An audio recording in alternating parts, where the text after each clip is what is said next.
प्रभु जगतरनाथ जगन्नाथ स्वप्न एक भी कहते से तुम्भ घरे काठरे नुहे कि स्वर्ण नुहे अष्टधातु निर्मित प्रतिमा रूप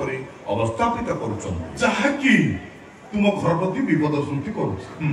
महाप्रभु को चोरे नापी कि कला पहाड़ एवं मंत्रणा रथ से मूर्ति पर से कला पहाड़ माने तुम्भ प्रति घोर अत्याचार करुचंती कहतुनी बाबा कहतुनी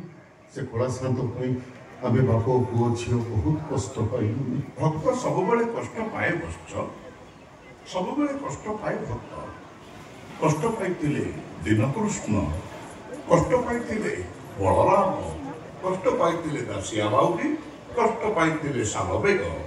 से माने भक्त श्रेष्ठ माने भी भक्त श्रेष्ठ अमर ही रहिबो काहेकि ना प्रभु जगतरनाथ जगन्नाथ टिके सेपट होइए प्रभु जगतरनाथ जगन्नाथ स्वप्न एक भी कहते से तुम्भ मानक जंत्रणा मुक्ति दे तुम्भ घर छाड़ी श्रीक्षेत्र निवासी हुए कल्पवट मूले रहे। हे प्रभु जगन्नाथ हे प्रभु कहे शांत तब कोटि कोटि प्रणाम प्रभु नहीं ऐसा बाबा